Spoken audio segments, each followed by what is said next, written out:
Hello दोस्तों, नमस्कार। मैं भी एक आप सभी का स्वागत करता हूं आपके अपने इस यूट्यूब परिवार में। तो आप सब कैसे हैं? उम्मीद करता हूं आप सब अच्छे होंगे, स्वस्थ होंगे। एसएससी एमटीएस हवलदार एग्जाम 2025 की तैयारी बहुत ही अच्छी तरीके से कर रहे होंगे। तो साथियों, आज की इस क्लास में दमदार सवालों को डिस्कस करने जा रहे हैं, जो कि टोटल 60 क्वेश्चन होने वाले हैं। और आप सभी का सही करने का टारगेट 60 क्वेश्चन में से 45 क्वेश्चन होने वाले हैं। तो साथ ही जैसा कि इस टाइम एसएससी एमटीएस और हवलदार एग्जाम 2025 के लिए फॉर्म फिलअप चल रहे हैं, जो कि साथ ही 24 जुलाई तक चलने वाली है। तो इसी फॉर्म फिलअप में हम क्या करें, अपनी तैयारी साथ में बहुत अच्छी तरीके से करें, जो कि साथ ही प्रीवियस ईयर की एक एक शिफ्ट का क्वेश्चन पेपर को हम लोग डिस्कस कर रहे हैं। तो और एक शिफ्ट का आज की इस क्लास में हम लोग सवालों को देखने वाले हैं, जो कि आपके एग्जाम ओरिएंटेड रहने वाले। आप सभी को अपनी तैयारी देखना है कि आप सभी की तैयारी किस लेवल की है। क्या आप सभी इस बार 2025 में एमटीएस में सिलेक्शन ले सकते हैं? क्या आप सभी से ओरिजिनल पेपर के 60 प्रश्न में से 45 प्रश्न वो ठीक हो पा रहे कि नहीं? और इसमें एक और बड़ी बात है कि इसमें जो सबसे अधिक है एमटीएस और हवलदार परीक्षा में पूछे गए प्रश्न है, उन्हीं का हम लोग संग्रह देखने वाले हैं आज की इस क्लास में। तो ये क्लास आपके लिए अति महत्वपूर्ण और खास होने वाला है। ओके, तो चलिए दोस्त, बिना टाइम वेस्ट करते हुए इस क्लास को स्टार्ट कर लेते हैं। तो एसएससी एमटीएस और हवलदार एग्जाम 2025 के लिए जो डेली क्लास आती है मेरे दोस्त, एक सुबह 8 बजे आती है और दोपहर 12:30 बजे आती है और एक शाम में 6:30 बजे आती है। ये डेली क्लास की टाइमिंग है। ओके, तो चलिए इस क्लास को स्टार्ट करते हैं। लास्ट में आप सभी का कितना स्कोर बनेगा नेगेटिव मार्किंग के साथ बताएंगे। ओके दोस्त, चलिए पहला प्रश्न हल करिए। चापचर कूट उत्सव भारत के किस राज्य में मनाया जाता है? बताइए साथी, चापचर कूट उत्सव भारत के किस राज्य में मनाया जाता है? तो मिजोरम राज्य में। ऑप्शन ए क्या बनेगा? बिल्कुल राइट आंसर हो जाएंगे। चलिए अगला सवाल कॉल करिए। क्वेश्चन नंबर सेकेंड को, भारतीय संविधान में अनुच्छेद 43B को किसके रूप में जोड़ा गया था? बताइए साथी, भारतीय संविधान में अनुच्छेद 43B को किसके रूप में जोड़ा गया था? तो मेरे दोस्त याद रखिएगा, राजनीति के निर्देशक तत्वों से। ऑप्शन सी क्या बनेगा? बिल्कुल परफेक्ट आंसर हो जाएंगे। जो अनुच्छेद 43B था, ये भाई सहकारी समिति को बढ़ावा देने से रिलेटेड था। ओके, चलिए अगला सवाल कॉल करिए। क्वेश्चन नंबर थर्ड, गुरु बिपिन सिंह किस शास्त्रीय नृत्य शैली के लिए जाने जाते थे? बताइए साथी, गुरु बिपिन सिंह किस शास्त्रीय नृत्य शैली के लिए जाने जाते थे? तो मणिपुरी के लिए जाने जाते थे। डी ऑप्शन क्या हो जाएगा? बिल्कुल राइट आंसर हो जाएंगे। चलिए अगला सवाल कॉल करिए। क्वेश्चन नंबर 4 को, खजुराहो के मंदिर मंदिरों के किस शैली का एक शानदार उदाहरण है? तो साथी, खजुराहो के मंदिर मंदिरों के किसका एक शानदार उदाहरण है, यानी किस शैली का? तो भाई बेसर शैली का एक शानदार उदाहरण है। ऑप्शन सी क्या बनेगा? बिल्कुल राइट आंसर हो जाएंगे। चलिए अगला सवाल कॉल करिए। क्वेश्चन नंबर 5 को, भारत का प्रमुख लौह अयस्क निर्यातक बंदरगाह किस राज्य में स्थित है? बताइए साथी, भारत का प्रमुख लौह अयस्क निर्यातक बंदरगाह किस राज्य में स्थित है? तो ये गोवा राज्य में स्थित है। डी ऑप्शन क्या हो जाएंगे? बिल्कुल राइट आंसर हो जाएंगे। चलिए दोस्त अगला सवाल कॉल करिए। क्वेश्चन नंबर 6 को, सबसे शक्तिशाली चोल शासक राज राजा प्रथम किस ईस्वी में राजा बना? बताइए साथी, जो सबसे शक्तिशाली चोल शासक राज राजा प्रथम था, ये किस ईस्वी में राजा बना था? तो 985 ईस्वी में। ऑप्शन सी क्या हो जाएगा? बिल्कुल राइट आंसर हो जाएंगे। ओके, चलिए नेक्स्ट अगला सवाल कॉल करिए। क्वेश्चन नंबर 7 को, भगत सिंह और बीके दत्ता ने किस वर्ष केंद्रीय विधानसभा में बम फेंक दिया था? बताइए साथी, भगत सिंह और बीके दत्ता ने केंद्रीय विधानसभा में बम फेंका था, तो किस वर्ष में फेंका था? तो याद रखिएगा 1929 में फेंका था। डी ऑप्शन क्या हो जाएंगे? बिल्कुल राइट आंसर हो जाएंगे। ओके, चलिए अगला सवाल कॉल करिए। क्वेश्चन नंबर 8 को, भवई किस भारतीय राज्य की पारंपरिक नाट्य शैली है? तो साथी, भवई किस भारतीय राज्य की पारंपरिक नाट्य शैली है? तो याद रखिएगा गुजरात राज्य का है। ऑप्शन यहाँ से क्या बनेगा? बिल्कुल राइट आंसर हो जाएंगे। ओके, चलिए अगला सवाल कॉल करिए। क्वेश्चन नंबर 9 को, जनसंख्या में प्रति 1000 पुरुषों पर महिलाओं की संख्या को क्या कहा जाता है? बताइए साथी, जनसंख्या में प्रति 1000 पुरुषों पर महिलाओं की संख्या को क्या कहा जाता है? तो याद रखिए साथी, लिंग अनुपात कहलाता है। ऑप्शन सी क्या बनेगा? बिल्कुल राइट आंसर हो जाएंगे। चलिए अगला सवाल कॉल करिएगा। क्वेश्चन नंबर 10 को, भारत के किस राज्य में नटांजलि उत्सव मनाया जाता है? बताइए साथी, भारत के किस राज्य में नटांजलि उत्सव मनाया जाता है? तो याद रखिएगा तमिलनाडु राज्य में। ऑप्शन भी क्या बनेगा? बिल्कुल राइट आंसर हो जाएंगे। चलिए अगला सवाल कॉल करिए क्वेश्चन नंबर 11 को। भारतीय संविधान में मौलिक अधिकारों के विचार को किस देश के संविधान से लिया गया है? तो मेरे दोस्त, भारतीय संविधान में मौलिक अधिकारों के विचार को किस देश के संविधान से लिया गया है? तो संयुक्त राज्य अमेरिका के संविधान से लिया गया है। ऑप्शन बी क्या बनेगा? बिल्कुल राइट आंसर हो जाएंगे। चलिए अगला सवाल कॉल करिएगा क्वेश्चन नंबर 12 को। भारत की निम्नलिखित में से कौन सी नदी बंगाल की खाड़ी में गिरती है? तो साथी, भारत की कौन सी नदी बंगाल की खाड़ी में जाकर गिरती है? तो गोदावरी नदी है भाई। ऑप्शन ए क्या बनेगा? बिल्कुल राइट आंसर हो जाएंगे। और भारत की सबसे बड़ी प्रायद्वीपीय नदियों में से कौन सी नदी है? तो गोदावरी नदी है। ऑप्शन ए बिल्कुल परफेक्ट आंसर हो जाएंगे। चलिए अगला सवाल कॉल करिए क्वेश्चन नंबर 13 को। अकबर का राजस्व मंत्री निम्नलिखित में से कौन था? बताइए साथी, अकबर का राजस्व मंत्री कौन था? तो आप जानते हैं साथी, टोडरमल था। ऑप्शन बी क्या बनेगा? बिल्कुल राइट आंसर हो जाएंगे। तो साथी उम्मीद करूंगा आपको हर एक प्रश्न बहुत ही अच्छी तरीके से समझ में आ रहे होंगे। तो साथी आप चैनल पे नए तो सब्सक्राइब करके नोटिफिकेशन को जरूर ऑन कर लेंगे, क्योंकि आप जानते हैं कि इस समय हमारी सीरीज चल रही है, जो कि इस सीरीज में लगभग 10,000 से लेकर 15,000 भाइयों को ऐड करना है। और इसमें जो हमारे इस टाइम प्रीवियस ईयर के हर एक शिफ्ट का क्वेश्चन पेपर डिस्कस चल रहा है, तो इसके बाद अपनी तैयारी हम लोग साथ में करने वाले हैं। ओके, तो नोटिफिकेशन के लिए आप लोग ऑल नोटिफिकेशन पे सेट कर लेंगे। देखिए, गॉन गर्ल नामक पुस्तक इनमें से किसने लिखी है? गॉन गर्ल पुस्तक के लेखक कौन है? तो याद रखिएगा गिलियन फ्लिन है। ऑप्शन बी बिल्कुल राइट आंसर हो जाएंगे। ओके, चलिए दोस्त अगला सवाल कॉल करिए क्वेश्चन नंबर 15। सिंधु घाटी सभ्यता का पत्तन नगर बंदरगाह कौन सा है? बताइए साथी, जो कि गुजरात में स्थित है।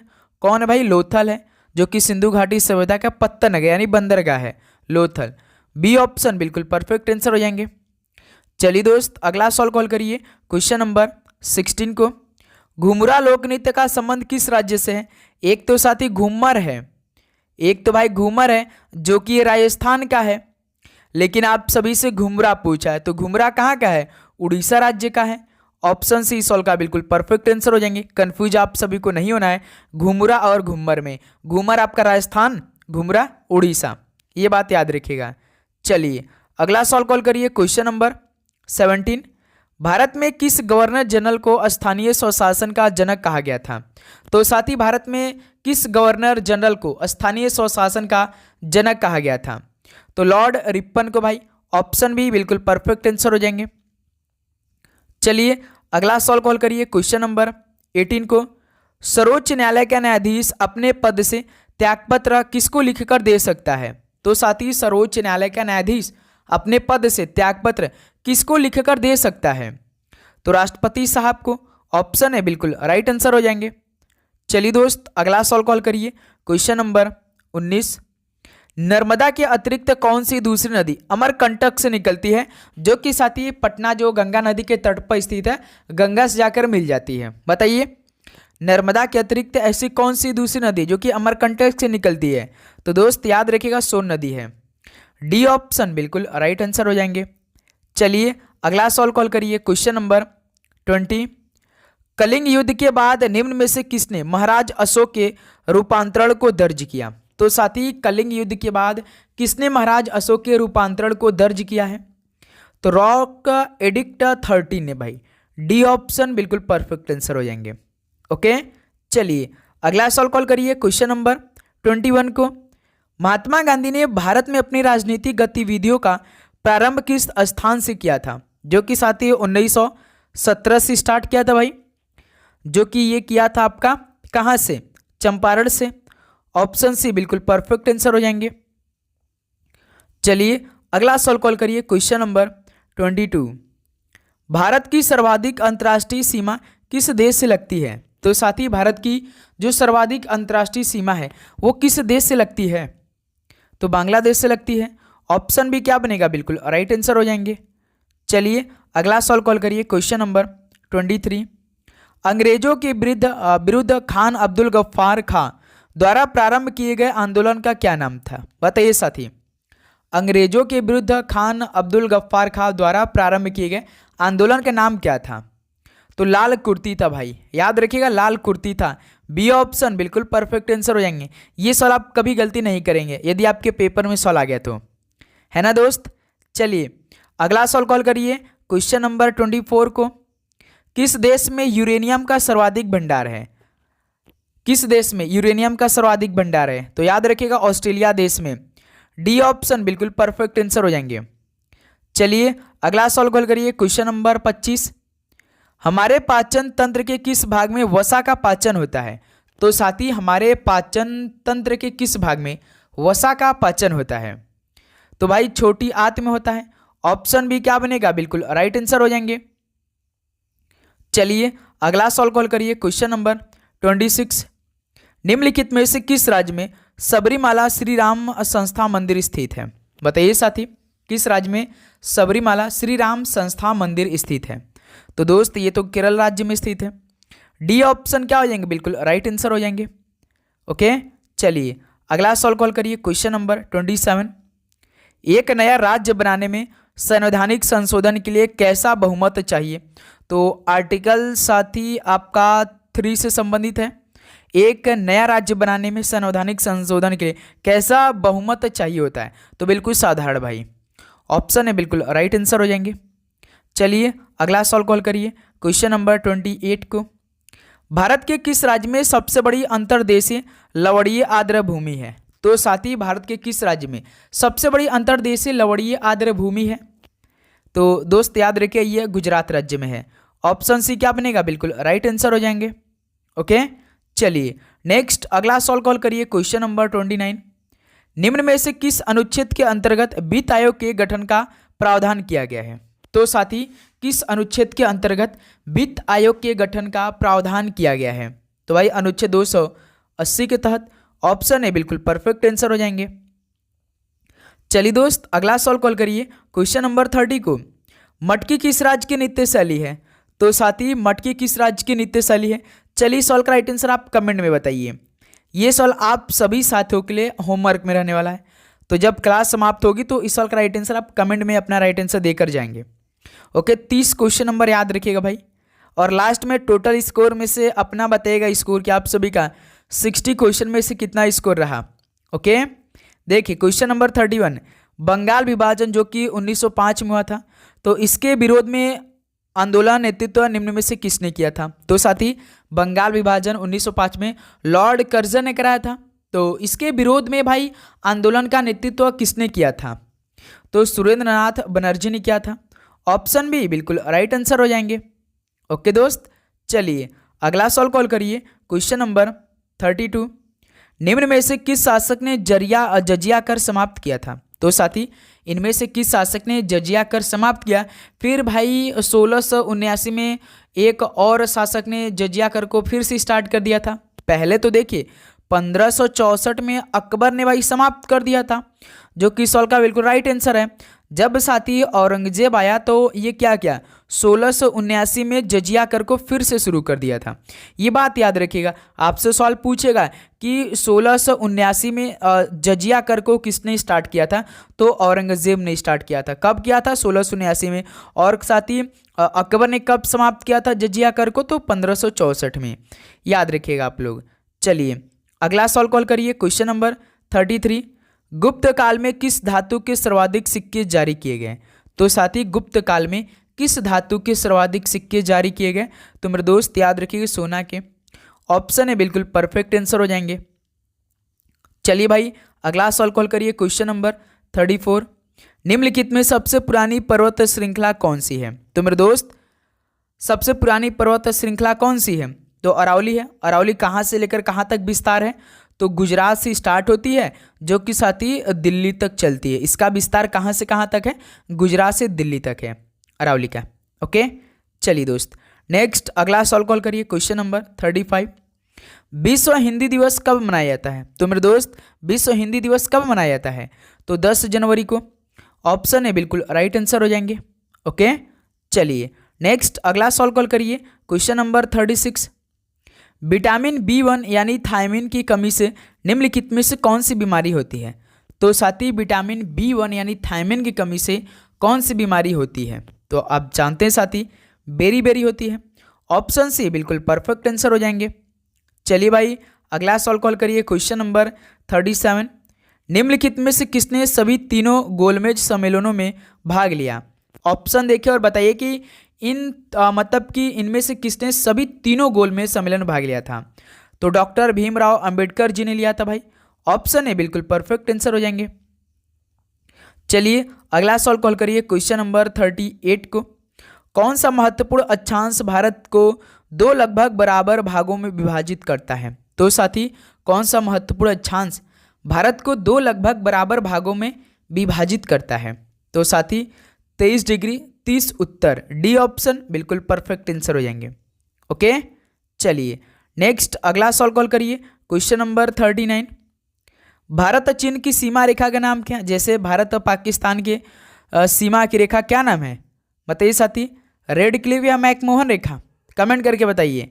तो सर जी भारत और चीन के बीच में तो मैकमोहन रेखा है, तो आपको बताना है साथी भारत पाकिस्तान के बीच कौन सी रेखा है? कमेंट करके बताइए इस सवाल का भी राइट आंसर। तो इस सवाल का तो ऑप्शन है परफेक्ट आंसर हो जाएंगे। ओके चलिए अगला सवाल कॉल करिए, क्वेश्चन नंबर 40 को। भारत का सुदूर दक्षिण में इंदिरा पॉइंट निम्नलिखित में से कहाँ स्थित है? तो भारत का सुदूर दक्षिण में इंदिरा पॉइंट कहाँ पर स्थित है? तो ग्रेट निकोबार में स्थित है। ऑप्शन सी बिल्कुल राइट आंसर हो जाएंगे। ओके चलिए अगला सवाल कॉल करिए दोस्त, क्वेश्चन नंबर 41 को। चंद्रगुप्त मौर्य के दरबार में आने वाले ग्रीस के राजदूत का नाम क्या है? बताइए साथी, चंद्रगुप्त मौर्य के दरबार में आने वाले ग्रीस के राजदूत का नाम क्या है? तो मेगास्थनीज है। ऑप्शन भी यहां से परफेक्ट आंसर हो जाएंगे।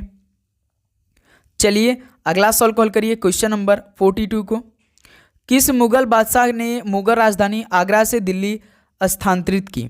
तो साथी किस मुगल बादशाह ने मुगल राजधानी आगरा से दिल्ली स्थानांतरित की? तो शाहजहां ने भाई। डी ऑप्शन क्या हो जाएगा? बिल्कुल परफेक्ट आंसर हो जाएंगे। ओके चलिए अगला सवाल कॉल करिए दोस्त, क्वेश्चन नंबर 43 को। यदि राष्ट्रपति एवं उपराष्ट्रपति का पद खाली हो तो भारत के राष्ट्रपति के पद पर कौन होता है? तो मेरे दोस्त यदि राष्ट्रपति एवं उपराष्ट्रपति का पद दोनों का ही खाली हो तो भारत के राष्ट्रपति के पद पर उस टाइम कौन होता है? तो भारत का मुख्य न्यायाधीश होता है। ऑप्शन भी यहाँ से बिल्कुल राइट आंसर हो जाएंगे। ओके चलिए अगला सवाल कॉल करिए, क्वेश्चन नंबर 44 को। कौन सी घटना असहयोग आंदोलन को वापस लेने का मुख्य कारण थी? तो साथी कौन सी घटना असहयोग आंदोलन को वापस लेने का मुख्य कारण था? तो असहयोग आंदोलन कब हुआ था? बताइए साथी। 1920 में स्टार्ट हुआ था जो कि 1922 तक चला था भाई। इसका मुख्य कारण क्या था? जो 22 पुलिस कर्मचारियों को जिंदा जला दिया गया था, चौरी चौरा कांड है। तो यहाँ से बी ऑप्शन बिल्कुल राइट आंसर हो जाएंगे। चलिए दोस्त अगला सवाल कॉल करिए, क्वेश्चन नंबर 45। धन विधेयक पेश किया जा सकता है। धन विधेयक पेश किया जाता है कि पेश किया जा सकता है। तो आर्टिकल साथी आर्टिकल 110 से संबंधित है धन विधेयक, जो कि पेश किया जा सकता है ये केवल लोकसभा में। ऑप्शन ए बिल्कुल राइट आंसर हो जाएंगे। ओके चलिए अगला सवाल कॉल करिए, क्वेश्चन नंबर 46 को। वह कौन सा गुप्त शासक था जिसने विक्रमादित्य की उपाधि धारण की थी? बताइए साथी, वह कौन सा गुप्त शासक था जिसने विक्रमादित्य की उपाधि धारण की थी? तो भाई चंद्रगुप्त द्वितीय था। ऑप्शन सी बिल्कुल राइट आंसर हो जाएंगे। चलिए मेरे दोस्त अगला सवाल कॉल करिए, क्वेश्चन नंबर 47। अनाईमुडी शिखर कहाँ स्थित है? बताइए साथी, अनाईमुडी शिखर कहाँ पर स्थित है? तो भाई सह्याद्री में स्थित है। ऑप्शन ए बिल्कुल परफेक्ट आंसर हो जाएंगे। ओके चलिए अगला सवाल कॉल करिए, क्वेश्चन नंबर 48 को। भारत सेवक समाज की स्थापना किसने की थी? तो साथी भारत सेवक समाज की स्थापना किसने की थी? तो याद रखिए गोपाल कृष्ण गोखले ने की थी। ऑप्शन सी बिल्कुल राइट आंसर हो जाएंगे। चलिए अगला सवाल कॉल करिए, क्वेश्चन नंबर 49। निम्नलिखित में से भारतीय संविधान सभा का अध्यक्ष कौन था? तो साथी भारतीय संविधान सभा का अध्यक्ष कौन था? अस्थाई या अस्थाई?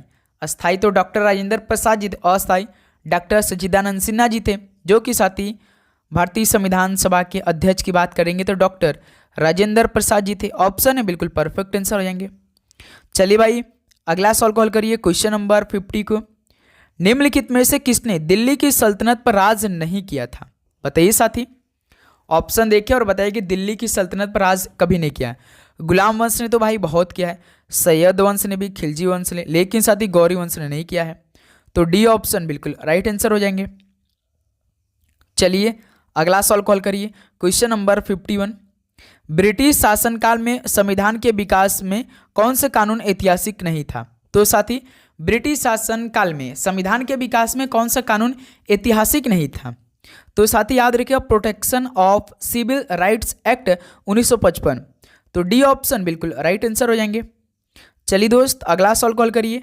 Question number 52। My passage from India किसके द्वारा लिखी गई एक पुस्तक है? तो साथी माई पैसेज फ्रॉम इंडिया ये किसके द्वारा लिखी गई एक पुस्तक है? तो इस्माइल मर्चेंट की। डी ऑप्शन बिल्कुल राइट आंसर हो जाएंगे। चलिए दोस्त अगला सवाल कॉल करिए। Question number 53। किस वंश के सुल्तानों ने सबसे अधिक समय तक शासन किया था? तो साथी किस वंश के सुल्तानों ने सबसे अधिक समय तक शासन किया?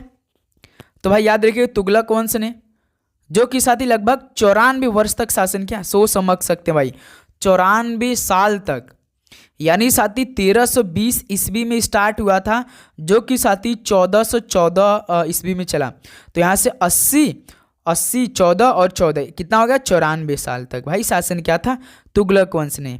याद रखिएगा आप लोग। ओके चलिए अगला सवाल कॉल करिए। Question number 54। रूपांतरित चट्टानों की उत्पत्ति किस चट्टानों से होती है? तो मेरे दोस्त रूपांतरित चट्टानों की उत्पत्ति तो किन चट्टानों से होती है? तो आग्नेय तथा तलछटी दोनों चट्टानों से होती है। ऑप्शन सी बिल्कुल राइट आंसर हो जाएंगे। ओके चलिए अगला सवाल कॉल करिए। Question number 55। गहीरमाथा अभयारण्य उड़ीसा में किसके लिए एकमात्र अभयारण्य है? तो साथी गहीरमाथा अभयारण्य उड़ीसा में है, जो कि साथी किसके लिए एकमात्र अभयारण्य है? तो भाई कछुओं के लिए है। ऑप्शन बी बिल्कुल राइट आंसर हो जाएंगे। चलिए अगला सवाल कॉल करिए। Question number 56। 1857 के प्रथम स्वतंत्रता संग्राम में भाग लेने वाली प्रसिद्ध महिला स्वतंत्रता सेनानी कौन थी? बताइए साथी 1857 के प्रथम स्वतंत्रता संग्राम में भाग लेने वाली प्रसिद्ध महिला स्वतंत्रता सेनानी कौन थी? तो साथी याद रखिएगा बेगम हजरत महल थी। डी ऑप्शन बेगम हजरत महल बिल्कुल परफेक्ट आंसर हो जाएंगे। चलिए दोस्त अगला सवाल कॉल करिए। Question number 57। भारतीय संविधान की प्रस्तावना में किस प्रकार के न्याय की बात नहीं की गई है? तो बताइए साथी भारतीय संविधान के प्रस्तावना में किस प्रकार के न्याय की बात नहीं की गई है? तो साथी याद रखिएगा लोकतांत्रिक की। ऑप्शन ए बिल्कुल राइट आंसर हो जाएंगे। चलिए अगला सवाल कॉल करिए। क्वेश्चन नंबर 58 को। निम्नलिखित में से कौन सी नदी भ्रंश घाटी से होकर प्रवाहित होती है? एक तो साथी कौन सी नदी है? एक तो देखिए नर्मदा नदी है, और एक साथी कौन सी नदी है? ताप्ती भी नदी है, यानी तापी नदी है। एक तापी नदी है और एक साथी आपका दामोदर नदी भी है, जो कि साथी कौन कौन सी नदी? नर्मदा, तापी, दामोदर, ये साथी भ्रंश घाटी से होकर प्रभावित होती है। इसका मतलब इसमें देखिए केवल तापी दे रखा है डी ऑप्शन, तो यही क्या हो जाएगा? बिल्कुल राइट आंसर हो जाएंगे। ओके चलिए अगला सवाल कॉल करिए। Question number 59। भारत में राष्ट्रीय उपभोक्ता दिवस कब मनाया जाता है? तो साथी भारत में राष्ट्रीय उपभोक्ता दिवस कब मनाया जाता है? तो भाई 24 दिसंबर को। ऑप्शन सी बिल्कुल राइट आंसर हो जाएंगे। चलिए अगला सवाल कॉल करिए। क्वेश्चन नंबर 60 को। भारत में लोधी वंश का अंतिम शासक कौन था? तो साथी भारत में लोधी वंश का अंतिम शासक कौन था? तो भाई इब्राहिम लोधी था। ऑप्शन ए बिल्कुल परफेक्ट आंसर हो जाएंगे। तो साथी फाइनली 60 क्वेश्चन कंप्लीट हो चुका है। अब बताइए कि आप सभी का इन टोटल 60 क्वेश्चन में से कितना स्कोर रहा?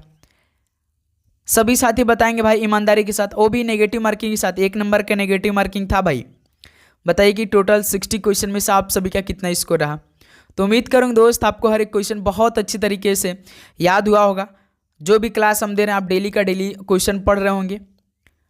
तो चलिए दोस्त इस क्लास को यहीं पर समाप्त कर लेते हैं। और एक बड़ी बात, अभी तक आप लोगों ने चैनल को सब्सक्राइब नहीं किया, नोटिफिकेशन को सेट नहीं किया है, तो भाई ज़रूर से ज़रूर नोटिफिकेशन को ऑन कर लीजिए, क्योंकि अपनी तैयारी साथ में बहुत अच्छी तरीके से होने वाली है। आप सभी साथियों से रिक्वेस्ट है भाई, आप जरूर से जरूर नोटिफिकेशन को ऑन करिए। ओके एक एक क्वेश्चन को डिस्कस करने वाले भाई। तो चलिए दोस्त मिलते दोपहर 12:30 बजे 12:35 पे आज आप सभी की नई मॉडल पेपर होगी आज साथी दोपहर 12:35 पे, इसलिए नोटिफिकेशन को ऑन करिए। तो इस क्लास को यहीं पर समाप्त करते हैं, मिलते हैं साथी दोपहर में एक और नए क्लास के साथ। सभी को जय हिंद, जय भारत, पढ़ाई करते रहिए। ऑल द बेस्ट, धन्यवाद और आपका दिन मंगलमय हो।